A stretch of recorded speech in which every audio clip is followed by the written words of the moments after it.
Hi, ఈరోజు recipe బొబ్బట్లు చాలా సింపుల్గా చేసుకోవచ్చు. ఒక బౌల్ తీసుకొని దాంట్లో 1 కప్ మైదా వేసుకోవాలి.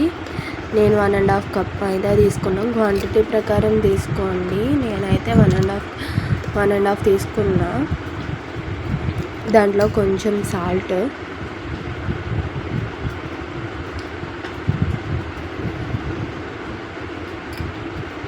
కొంచెం వాటర్ వేసుకోవాలి. చూసుకొని వేసుకోవాలి, లేకపోతే జార్ అయిపోద్ది. బాగా మిక్స్ చేసుకోవాలి వాటర్ మొత్తం కలిసేలాగా. మరీ జోరుగా కాకుండా చపాతీ ముద్ద ఎట్లా ఉంటుందో అట్లా కలుపుకోవాలి. దీన్ని మెత్తగా కలుపుకోవాలి బాగా. తర్వాత ఒక బౌల్లో శనగపప్పు తీసుకోవాలి. ఇది కూడా సేమ్ మెజర్మెంట్స్, అది ఎంత తీసుకున్నామో పిండి సేమ్ క్వాంటిటీ తీసుకోవాలి.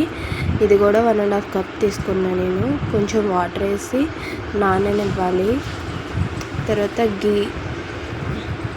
దీంట్లో వేసుకోవాలి. ఈ పిండిని ముద్ద చేసుకున్నాం కదా, దీంట్లో కొంచెం ఎక్కువనే వేసుకోవాలి. నెయ్యి ఎక్కువనే పడుతుంది, ఎందుకంటే పిండి బాగా లూజ్గా అవ్వాలి. మనం దాంట్లో మిక్స్ చేసుకోవాలి కాబట్టి నెయ్యి కొంచెం ఎక్కువనే వేసుకొని ఇట్లా కలుపుకొని దీన్ని ఒక 2-3 అవర్స్ ఉంచుకోవాలి. తర్వాత కుక్కర్లో పప్పు పెట్టుకొని ఒక 2-3 విజిల్స్ వచ్చేదాకా ఉంచుకోవాలి. తర్వాత వాటర్ అన్నీ తీసేయాలి. కొంచెం కూడా వాటర్ ఉండకూడదు అసలు.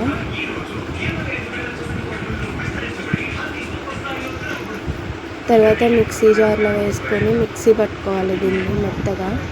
తర్వాత దానికి సరిపడా బెల్లం తీసుకోవాలి. ఇది కూడా సేమ్ క్వాంటిటీ తీసుకోవాలి.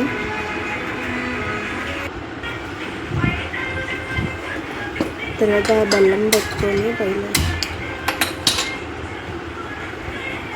ఇప్పుడు మిక్స్ చేసుకున్న ఉంటుంది పప్పు ఉంది కదా, అది దాంట్లో వేసుకోవాలి. ఇట్లా మెత్తగా చేసుకోవాలి, మరీ జారుగా కాకుండా ఇట్లా చేసుకోవాలి. బరకగా చేసుకున్న తర్వాత ఈ బెల్లంలో కలుపుకోవాలి.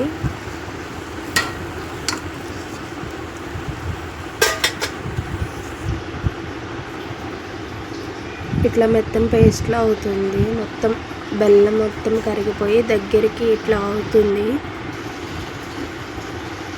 వాటర్ మొత్తం ఇంకిపోయేదాకా బాయిల్ చేస్తూనే ఉండాలి. ఇట్లా మొత్తం దగ్గర పడిన తర్వాత తీసుకోవాలి. తీసుకొని కొంచెం చల్లారిన తర్వాత ఇట్లా బాల్స్లో చేసుకోవాలి.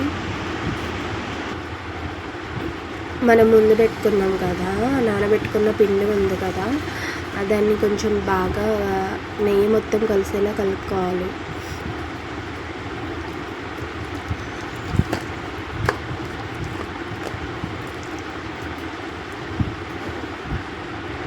ఇట్లా కలుపుకున్న పిండిని ఒక ఆయిల్ రాసుకొని ఇట్లా పేపర్ తీసుకోవాలి.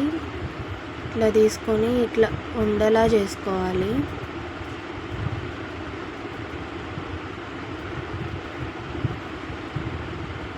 తర్వాత మనం రెడీ చేసుకున్న పూర్ణం ఉంది కదా, దాన్ని దీంట్లో పెట్టుకొని ఇట్లా రౌండ్ చేసుకోవాలి.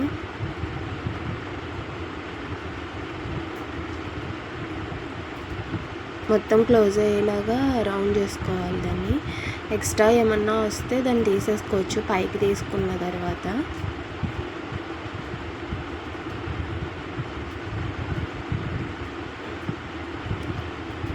ఇట్లా చేత్తో ప్రెస్ చేసుకొని చిన్న అట్లలాగా చేసుకోవాలి. వీటిని మనం కొంచెం స్ప్రెడ్ చేస్తే సరిపోతుంది. ఆల్రెడీ కింద పేపర్కి నెయ్యి రాసుకుంటాం కాబట్టి మనం కొంచెం ప్రెస్ చేస్తే అది ఆటోమేటిక్గా ప్రెస్ అయిపోద్ది.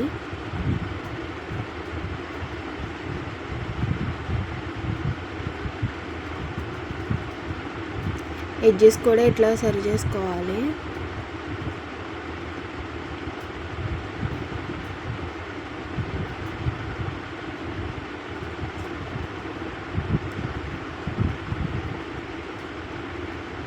ఇట్లా మొత్తం చేసుకొని ఒక అట్ల పైన పెట్టుకొని కొంచెం నెయ్యి వేసుకోవాలి.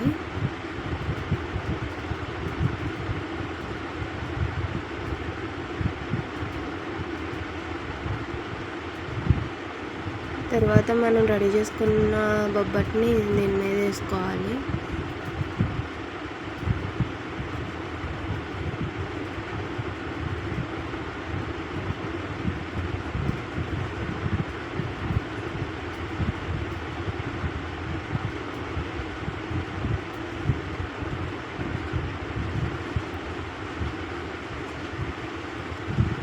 ఇట్లా 2 సైడ్స్ సిమ్లో పెట్టుకొని నెయ్యి వేసుకుంటూ కాల్చుకోవాలి.